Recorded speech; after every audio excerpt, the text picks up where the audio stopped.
So how did we go from this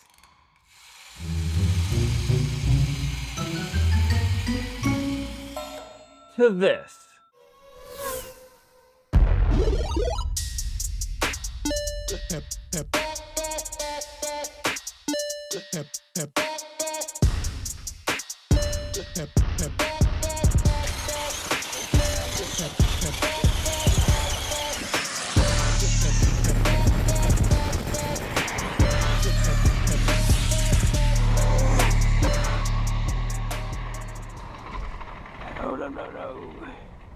And how did a hobby that really started out as a novelty slowly turn into a full-blown engineering obsession?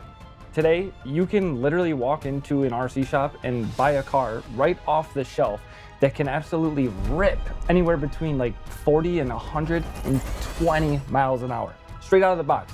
No modifications, and it connects to your phone, runs on high-powered lithium batteries, and has suspension technology stolen from real race cars. But that's not where this started. Back in the 1950s and early 60s, remote-controlled cars were kind of a lie, and most of them weren't even wireless, or they used a single-channel radio, which really meant you only had one command, on or off. You couldn't really drive these cars, and let's be honest, that's not really any fun. Are you having fun? Because I'm not having fun.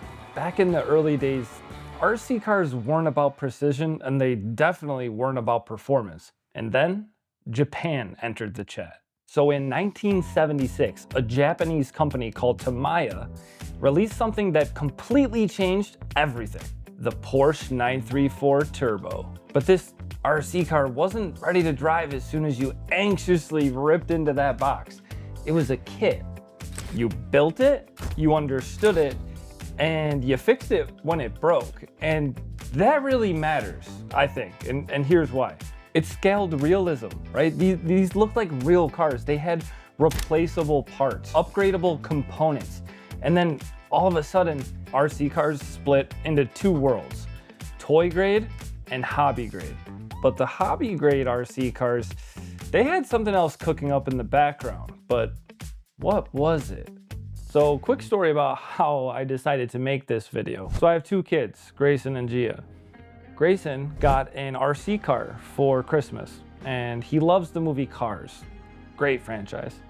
Anyway, he got a Lightning McQueen RC car, and something about that brought back like so much nostalgia from my childhood. And I was hyped to use this thing, right? I mean, I swear to God, I play with my kids' toys more than they play with them. So there we are. He's opening the present. I didn't know what was in it either. So he's like getting into it. I see it's an RC car and my face is like, what? He was super stoked. Now this thing is super fun. Like really, it is. But it's a kid's toy, right? It's meant for kids. I don't know why, but I was expecting this thing to be doing like 20 miles an hour down the hallway. It wasn't. It's pretty fast. Like, don't get me wrong, it's not slow by any means. Not like that fucking van from 1955. So it sparked some insane curiosity. And I'm like, what are RC cars like today? So I went and did a whole bunch of research so you guys don't have to. And I love learning new things. And I hope you guys like learning new things. And if you do, awesome. Welcome in. If you don't, well, I mean, I hope I'm entertaining enough for you to still be here.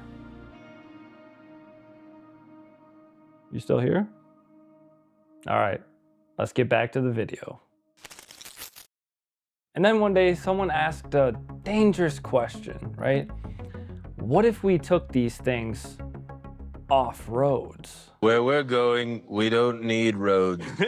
Enter off-road RC. And it was around this time that a company called Associated Electrics releases the RC10, which came out in 1984. And the RC10 was a big deal, and here's why. It had aluminum tub chassis, oil-filled shocks, an independent suspension, and it was built for racing, not pretending.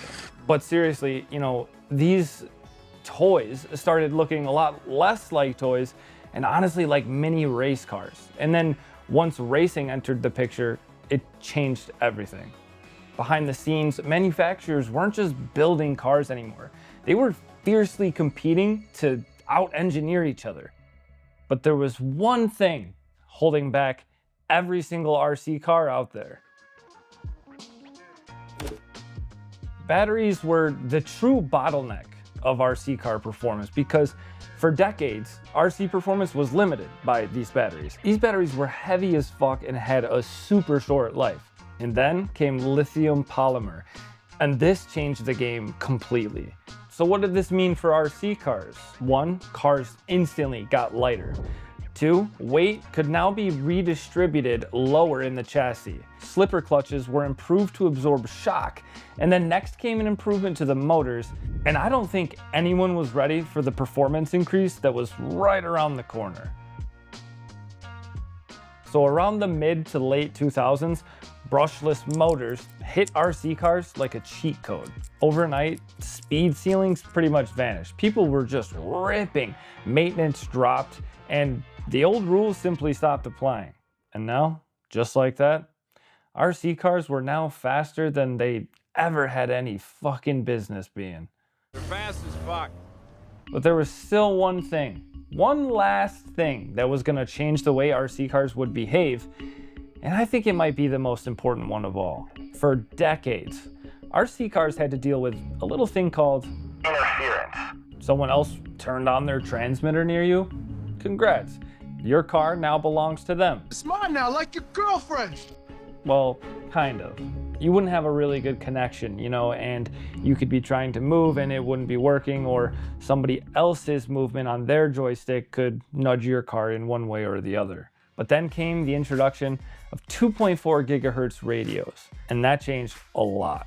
This brought automatic channel binding, which means that basically the transmitter and receiver digitally paired to each other, right? So your car only listens to your controller and ignores everyone else. There was no more crystals.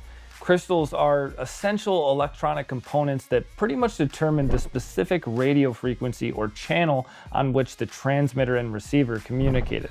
This basically means you no longer had to switch physical frequency crystals or worry about channel conflicts, which meant zero setup, instant power on driving, and no waiting for anyone else to free up a channel. And pretty importantly, there was no more crosstalk, so other transmitters couldn't accidentally influence your car anymore. Get the fuck away from me. And these things had insane range and reliability. Modern 2.4 gigahertz systems reliably reach 300 to 1,000 plus feet with rock solid control and near zero signal loss. And then all of this led to the explosion of ready to run or RTR models. So RTR models were all over the shelves everywhere, and they were freaking awesome, right? You didn't need any tools, you didn't need any knowledge, you just needed a little bit of money, because damn, some of these things are pricey. Brands like Traxxas pushed out lots of innovative features and specs into their RTR models, things like waterproof electronics. And this was pretty big because this meant you could drive through mud, snow, puddles, and wet grass without instantly killing your electronics. And this was really good because you felt like you could actually play with them and actually drive them and not have to baby them. Also came along smartphone telemetry. This was pretty big. You can use your phone as a display in the control hub to wirelessly receive real-time data like speed, voltage, motor temp, etc. And they come with insane out-of-the-box speed. Most of these RTR RC cars that ship and straight out of the box are ready to go like 40 plus miles an hour on day one. This means that, you know, performance that once required years of tuning and special modifications is now literally just ready to go out of the box that fast. And right now, there's one RC car, the newly released Arrma Limitless 120, and it has an out-of-the-box speed rating of 120 miles per hour. What? So yeah, in 70 years, RC cars went from barely steerable novelties to lithium-powered, brushless, telemetry-equipped speed machines, and way more power than they were ever meant to handle.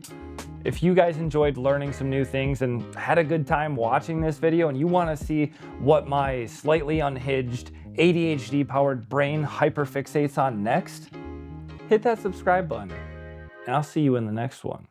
Bye.